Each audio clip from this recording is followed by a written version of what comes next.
दो तरह की फैमिलीज होती है। एक होती है जनरेशनल बिजनेस क्लास, जिसमें टॉप टू बॉटम हर आदमी बिजनेस में ही इन्वॉल्व होता है। और एक होते हैं जनरेशनल सर्विस क्लास, जिसमें फर्स्ट सेकंड थर्ड फोर्थ हर आदमी जॉब में ही रहता है। लेकिन जो भी इंसान जॉब में जाता है वो 2-4 साल के अंदर ही अपने जॉब से डिससैटिस्फाई हो जाता है और सपने देखने लगता है कि यार मुझे अपना कुछ काम करना है। ऑनेस्टली मुझे अपने करियर में एक भी इंसान नहीं मिला जो बोले कि यार मुझे अपनी जॉब बड़ी अच्छी लगती है और मैं तो इसके अलावा कुछ नहीं करना चाहता। अगर आपको कभी कोई ऐसा इंसान मिला हो तो मुझे कमेंट्स में बताना। पर यह कितना आयरॉनिक है कि जिस देश में हर आदमी कुछ अपना करना चाहता है वहां पे स्टार्टअप्स की संख्या होती है 55,000।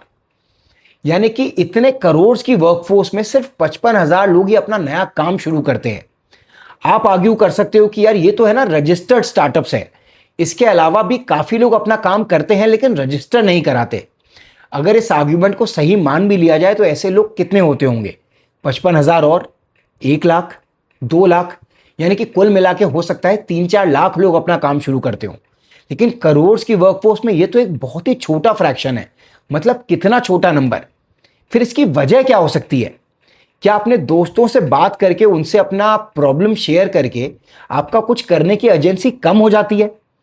या फिर आपको लगता है कि यार ये बड़ा मुश्किल है और इतने मुश्किल काम को करके फेल होने से बेटर है एवरेज ही रह जाते हैं, लाइफ तो चल ही रही है ना। पर जो लोग कोशिश ही नहीं कर पाते ना वो एक चीज नहीं समझते, और इस वीडियो को बनाने का मेरा पॉइंट भी यही है। देखो, मैंने अपनी जॉब छोड़ी थी 1 साल पहले, लगभग 15-16 साल के एक्सपीरियंस के बाद, क्योंकि मुझे अपनी प्रैक्टिस बिल्ड करनी है लाइफ कोचिंग की। ऑल्दो मेरा करियर सेल्स में रहा है, बट मुझे ये रियलाइज हुआ कि लोग ऑन द जॉब ट्रेनिंग में है ना टेक्निकल स्किल्स तो सीख जाते हैं पर वो इमोशनली मैच्योर नहीं हो पाते। तो अपनी लाइफ कोचिंग की स्किल्स को बिल्ड करने के लिए मैं अपने क्रेडेंशियल्स बना रहा हूं यूट्यूब के ऊपर। ऑल्दो ये बहुत स्लो है एज यू कैन सी, लेकिन फिर क्या मैं इसके लिए किसी को ब्लेम कर सकता हूं?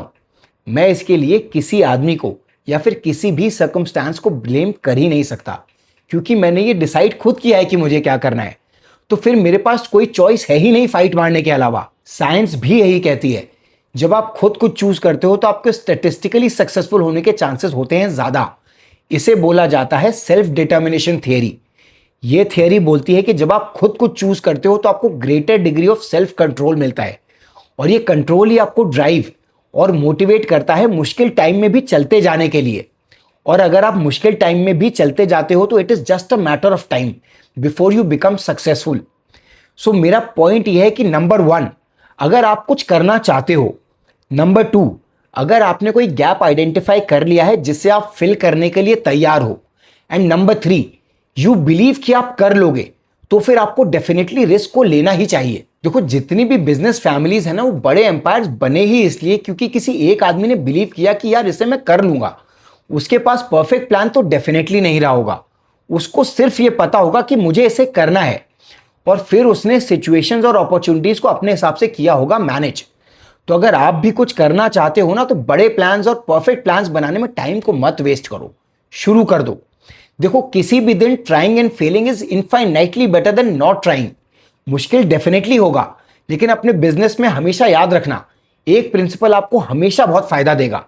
What ever does not kill you makes you stronger. I hope मैं आपको एक अच्छा पर्सपेक्टिव दे पाया हूं। मुझे कमेंट्स में बताना, और मैं आपसे जल्दी ही मिलूंगा किसी और वीडियो में। अपना ध्यान रखो। Good day, good luck.